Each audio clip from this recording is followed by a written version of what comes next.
My own son sat me down at the kitchen table and said he was worried I could not afford my own life anymore. He spoke gently like I might break, like I had already failed in ways I did not understand. My daughter-in-law nodded beside him with that polite smile that never quite reached her eyes, the kind of smile people use when they think they are being kind, but have already made up their mind about you. I looked at both of them and said nothing. Because after 15 years of knocking on strangers' doors in 100-degree Texas heat, silence had become something I knew how to use. They thought I was broke. They thought the old sedan in my driveway and the worn leather folder I carried meant I was barely getting by. They thought door-to-door insurance was something people did when they had no better options, not something you built a life on. I let them think that. For 15 years, I woke up before sunrise, poured cheap coffee into a travel mug, and mapped out neighborhoods most people drove past without noticing. I knocked on doors where people pretended not to be home, where curtains moved just enough for me to see they were watching. I stood on porches while dogs barked behind thin doors and summer air pressed against my skin like a weight. I heard no more times in a single day than most people hear in a year, and then I knocked on the next door. Anyway, some days I made nothing, not a single dollar, just miles on my car and the sound of doors closing. I ate sandwiches in the front seat with the engine off to save gas, counted quarters before filling the tank, and told myself to keep going. Because every once in a while someone opened the door and listened, really listened, and those moments were enough to carry me through the rest. My son never saw that part. By the time he was building his career in a climate-controlled office, I was already deep into mine, but to him it never looked like a career. It looked like struggle, like something temporary that somehow lasted too long. Something to be fixed. My daughter-in-law once asked me at dinner if I had ever considered finding something more stable. She said it softly, kindly even, but I heard what she meant. I always did. I noticed the way they talked about retirement plans in front of me, but never with me, the way they exchanged glances when I mentioned work, the way concern slowly replaced respect. And then came that afternoon at the kitchen table, their voices careful, measured, like they had rehearsed it, offering to help manage my finances, suggesting I might feel more comfortable in a smaller place, somewhere easier, somewhere safer. I folded my hands in my lap and listened, because that is what I have always done best. I listened until people showed me exactly who they believed I was. They thought I was tired, they thought I was behind, they thought I had spent 15 years chasing something that never paid off. I let the silence stretch just long enough for them to feel it. Then I stood up slowly and walked to my car, opened the passenger door, and picked up the same worn leather folder I had carried for over a decade. The edges were softened, the corners bent. It did not look like much. I came back inside, set it on the table between us, and rested my hand on it for a moment. Because everything they thought they knew about my life was sitting right there, and they had never once asked to see it. They looked at the folder like it did not belong on that table, like it was something out of place in the version of my life they had already decided was true. My son leaned back slightly in his chair, his expression careful, still patient. Still convinced this was a conversation he needed to guide. My daughter-in-law crossed her arms gently, not defensive, just certain that whatever was inside that folder could not possibly change anything. I opened it slowly, not to create drama, but because that is how I have always handled my work, deliberate, steady, without rushing. The first page was nothing special at a glance, just a printed statement, numbers aligned in columns, dates stretching back years, renewal commissions listed month after month, quiet, consistent, predictable. I slid it across the table toward them and said nothing. My son frowned slightly, leaned forward, and began reading. At first his eyes moved quickly, scanning, looking for something simple, something to confirm what he already believed. But then his pace slowed, his eyebrows pulled together, and he looked back at the numbers again, more carefully this time. My daughter-in-law leaned in beside him, her shoulder brushing his, both of them silent now, not out of politeness, but because they were trying to understand something that did not fit into the story they had built about me. I reached for another sheet and placed it next to the first, then another, and another, each one showing a different year, different clients, different policies, all of them tied to the same thing, time. 15 years of it. I did not explain what they were looking at. I did not need to. The numbers were clear if you knew how to read them, and I had spent half my life learning exactly how they worked. My son finally looked up at me, not with concern this time, but with confusion, the kind that comes when something shifts and you are not ready for it. He asked what it was, and I told him simply, renewal income. Every policy I sold continues to pay, every year, as long as it stays active. I watched that sentence land, slowly, heavily. He looked back down at the pages, this time adding quietly in his head, multiplying without meaning to, connecting pieces that had never occurred to him before. My daughter-in-law picked up one of the statements and turned it slightly, as if seeing it from a different angle might make it less real, her voice softer now, asking how many clients I had. I closed the folder gently, not to hide anything, but because the answer was not a number they needed to hear all at once. I told her enough to build something steady, enough to not worry about things they thought I could not afford. The room felt different after that. Not louder, not tense, just quieter in a new way, like something unspoken had been removed and replaced with something neither of them had prepared for. I leaned back in my chair and looked at them the same way I had looked at hundreds of strangers over the years, calmly, without needing anything from them. Because for 15 years I had knocked on doors and been judged in seconds, accepted or dismissed without explanation, and I learned early that people rarely see what is in front of them, they see what they expect. And sometimes, they do not realize they were wrong until it is already too late to pretend they understood you all along. My son did not speak for a long moment after I closed the folder, his fingers still resting on the edge of the paper as if letting go would mean admitting something he was not ready to say out loud.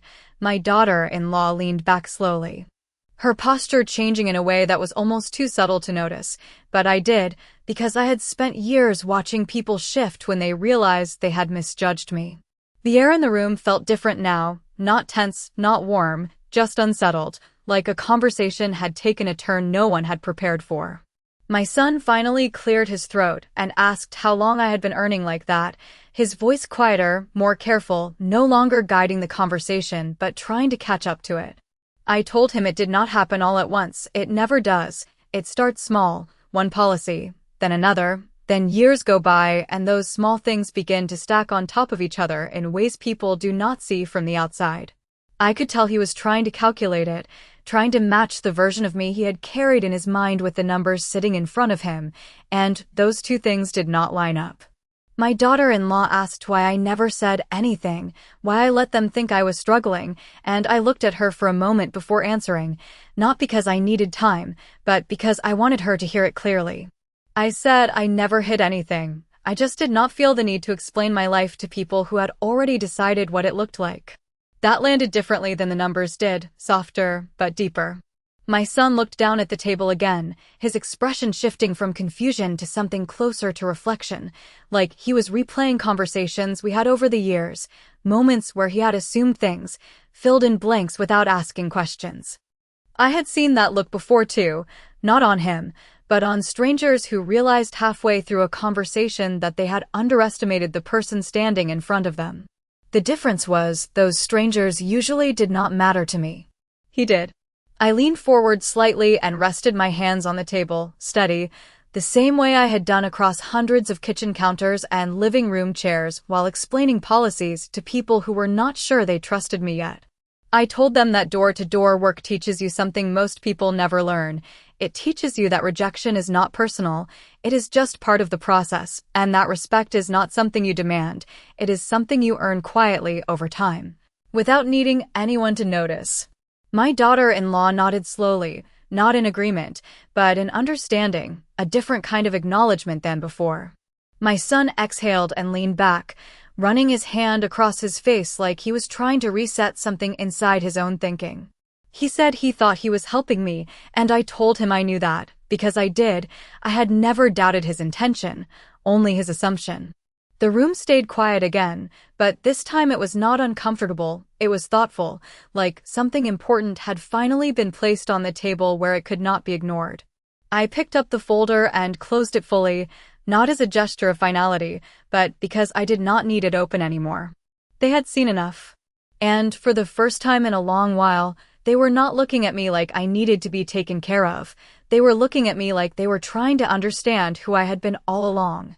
My son was the first to stand up, not abruptly, not out of frustration, but slowly, like he was adjusting to a version of reality he had not prepared for. He walked over to the kitchen counter and rested his hands on the edge, staring down at the surface like there might be something written there that could explain what he had just seen. My daughter-in-law stayed seated for a moment longer, her eyes still on the folder even though it was closed now, as if the answer she was looking for were somehow still inside it. I remained where I was, calm, steady, because nothing about that moment felt new to me. It felt familiar in a quiet way, like the countless times someone had underestimated me before realizing they had been looking at the wrong details. My son finally turned back toward me and asked how I kept it going for so long. Not just the work, but the patience, the consistency, the ability to keep showing up when most people would have stopped. His voice carried something different now, not doubt, not concern, but curiosity. I told him that when you spend enough time knocking on doors, you stop expecting immediate results, you stop measuring your effort by what happens that day, and you start understanding that everything you build comes from repetition, from showing up again and again when there is no guarantee of anything. I could see him listening differently now, not trying to correct me, not trying to guide the conversation, just listening. My daughter-in-law asked if it had ever scared me, working without a steady paycheck, without something guaranteed, and I nodded slightly, because it had, especially in the beginning, when every bill felt heavier and every quiet day felt like a warning. But I told her that fear changes when you learn how to work through it. It becomes something you manage, not something that controls you. The room stayed still for a moment after that, not heavy, not uncomfortable, just thoughtful. My son walked back to the table and sat down again, slower this time, like he was stepping into a different role without fully realizing it. He looked at me and said he never knew any of this, and I believed him, because he had never asked. I told him that most people do not ask about things they think they already understand, and that is how they miss what matters. He nodded, not quickly, not automatically, but slowly, like he was letting that settle. My daughter-in-law leaned forward slightly and said that she thought she was helping, that they both thought they were doing what was best for me, and I told her that I knew that too, because intention and assumption are not the same thing. I picked up the folder and held it in my hands, feeling the weight of it, not just the paper, but the years behind it, the doors, the conversations, the quiet persistence that no one had seen. I told them that success does not always look the way people expect it to look. Sometimes it looks like a woman in a worn car driving from one neighborhood to the next. Sometimes it looks like someone choosing not to explain themselves over and over again. Sometimes it looks like patience. My son looked at me then in a way he had not in a long time, not as someone to be guided, not as someone to be fixed, but as someone he was still learning. And that was the only shift that mattered. I did not stay long after that conversation, not because I was upset, but because there was nothing left to prove. I gathered my folder, thanked them for the coffee, and walked out to my car the same way I had walked out of hundreds of homes before, steady. Without needing approval, without waiting for a reaction. The late afternoon sun was still high, the kind of Texas heat that makes the air shimmer above the pavement. I sat behind the wheel for a moment and let the quiet settle around me, not heavy, not emotional, just familiar. My phone buzzed on the passenger seat, a reminder for a client follow-up, and I smiled slightly, because that part of my life had never stopped, not for doubt, not for assumptions, not for anything. I started the engine and pulled out of the driveway, heading toward a neighborhood I had worked in for years, modest homes, well-kept lawns, people who answered their doors slowly but listened carefully when they did. As I drove, I thought about how many times I had sat at kitchen tables just like the one I had left, explaining something people did not fully understand yet, watching their expressions shift as the conversation moved forward. It was never about convincing them. It was about giving them enough clarity to see what had been there all along. I parked in front of a small brick house and checked my notes, a couple in their early 50s, 2 children, one already in college, the other about to graduate high school. I remembered them from last year. They had not been ready then. But they had listened, and sometimes that is where everything begins.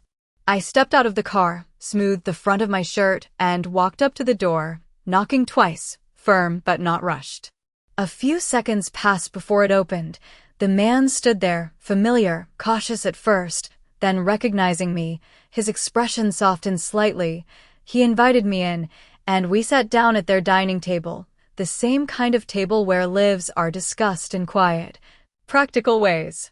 We talked about their plans, their concerns, their future, nothing dramatic, just real conversations about what comes next and how to be prepared for it. As I explained their options, I could feel that same shift happening again, the one I had seen so many times, the moment when uncertainty turns into understanding, when hesitation becomes decision. It was never loud, never dramatic, just a quiet alignment of facts and trust. When we finished, he shook my hand and thanked me, not just politely, but sincerely, and that was always the part that mattered most. I walked back to my car and made a note in my folder, another step, another connection, another piece added to something that had taken years to build. The sun was beginning to lower now, casting long shadows across the street, and I sat there for a moment before starting the engine again, thinking about how different that felt compared to earlier, not because anything had changed in my work, but because something had shifted in how it was seen. And I realized then that I had never needed anyone to understand it for it to be real, but sometimes, when they finally do, it changes more than just their perspective. The next morning felt exactly the same as every other morning had felt for years, and that was the part most people never understood. Nothing about my life had suddenly changed. There was no dramatic shift, no celebration, no sense of arrival. Just the same quiet routine that had carried me this far.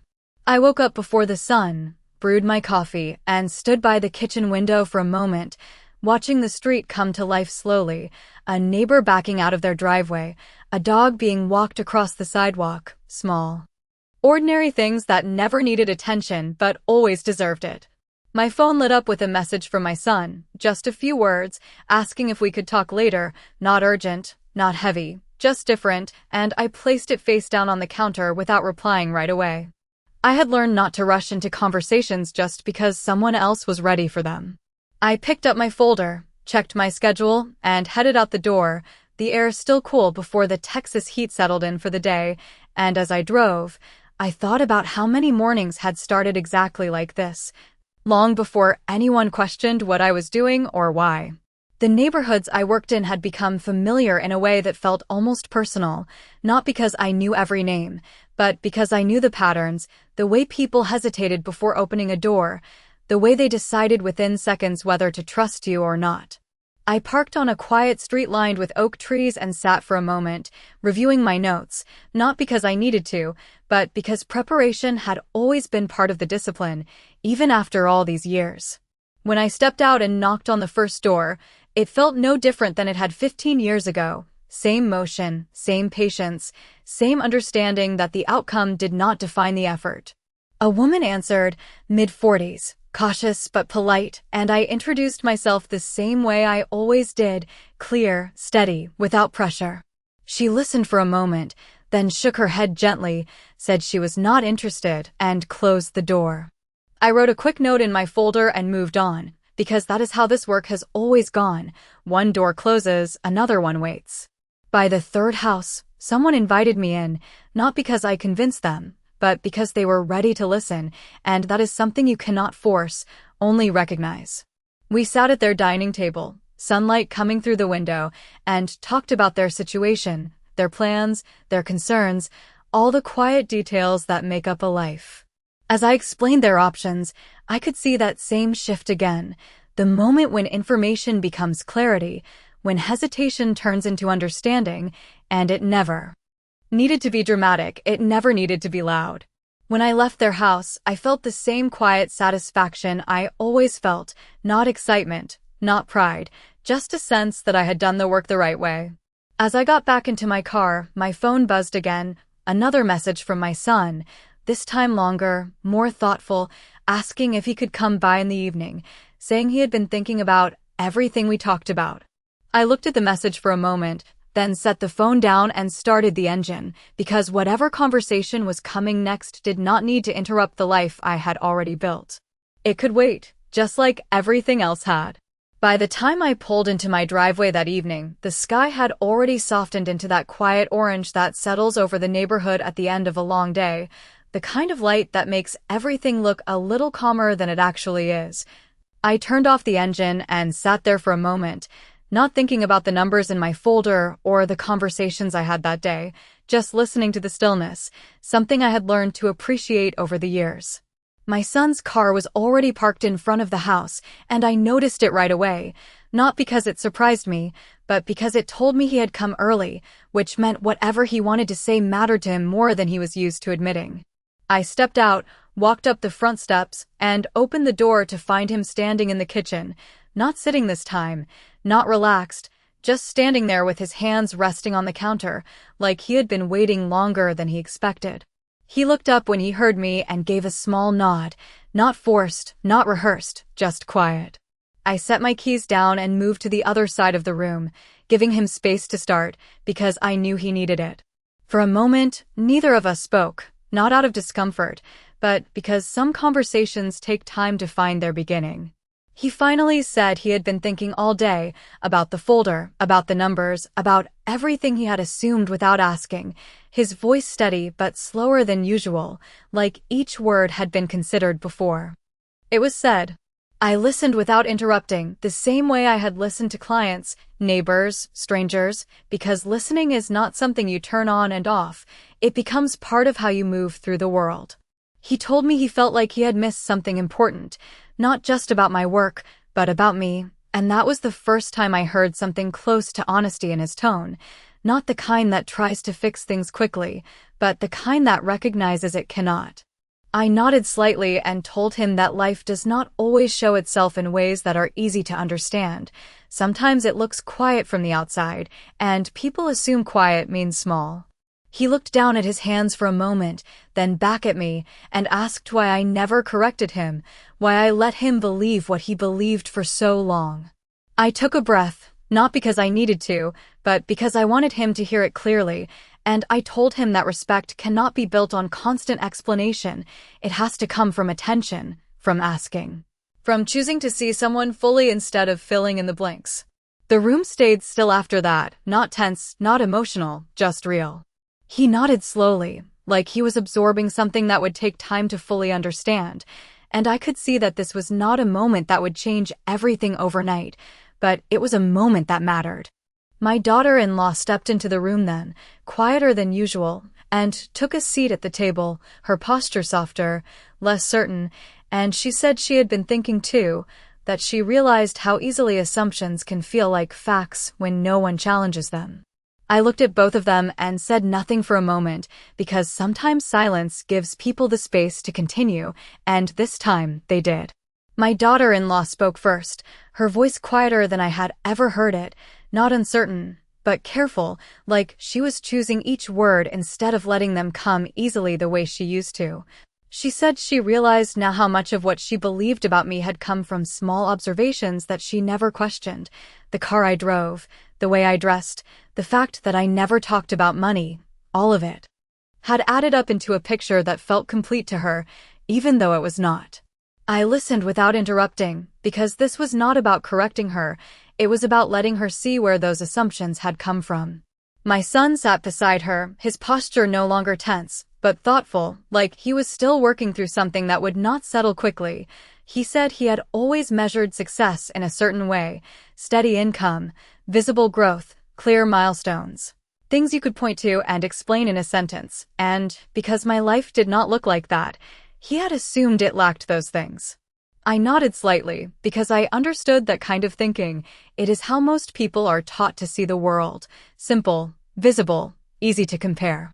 I told them that not everything worth building shows itself in ways that are easy to recognize. Some things grow slowly, quietly, without needing attention, and by the time they become visible, most people have already made up their minds about them. The room stayed still as they listened, not uncomfortable, just focused. My daughter-in-law asked if I had ever felt frustrated, knowing they did not understand, and I took a moment before answering, not because the question was difficult, but because the answer mattered. I told her that frustration only comes when you expect people to see what you see, and I stopped expecting that a long time ago. I learned that most people only understand things when they are ready to, not when you try to explain them. My son leaned forward slightly, his hands resting on the table, and said he wished he had asked more questions, that he wished he had paid more attention, and I looked at him calmly and told him that wishing does not change what has already happened, but understanding can change what comes next. He nodded, not quickly, but with a kind of acceptance that did not need to be explained. The three of us sat there for a while after that, not speaking, not needing to fill the silence, just letting the conversation settle into something real. Eventually, I stood up and walked over to the counter, poured a glass of water, and took a small sip, the same simple movement I had done thousands of times in other homes, other conversations, and it grounded the moment in something ordinary.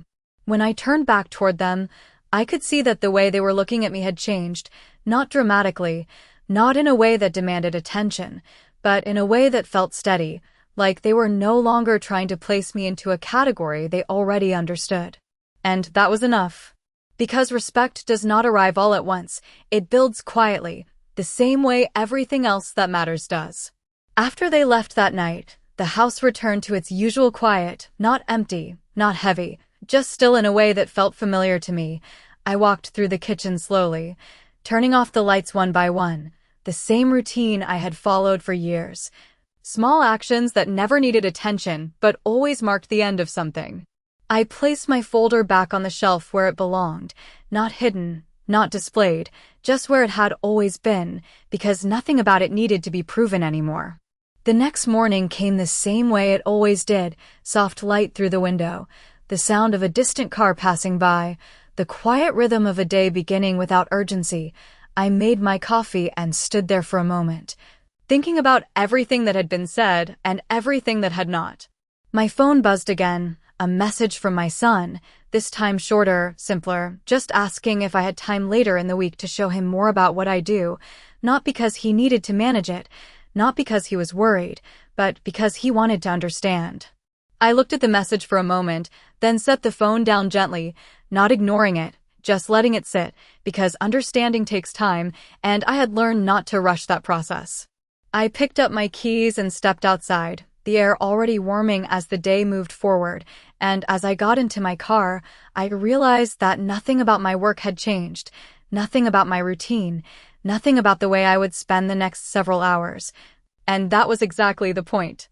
I drove to my first stop of the day, parked along a quiet street, and reviewed my notes, the same careful preparation I had always done. The same attention to detail that had carried me through years when no one was watching. When I knocked on that first door, it felt no different than it ever had, the same patience, the same steady presence, the same understanding that every conversation is its own moment, separate from everything else. The person who answered did not know anything about my life, did not know what had happened the night before, did not know what assumptions had been made or corrected, and that made the interaction simple, honest, exactly what it needed to be. We talked, we listened, we worked through the details, and when I walked away, it felt the same as it always had, quiet, steady, complete in its own way. Later that afternoon, I sat in my car for a moment before starting the engine, looking out at the street, the houses, the ordinary life happening all around me, and I thought about how easy it is for people to measure things by what they can see, by what looks clear and immediate, and how often they miss what takes time to build. I did not need to say anything more to my son or my daughter-in-law, not right away, not all at once, because what mattered had already been understood, not perfectly, not completely, but enough. And as I drove to my next appointment, I realized something that had been true for a long time, something that had never needed to be explained. I had not spent 15 years trying to prove anything to anyone. I had spent 15 years building something that spoke for itself.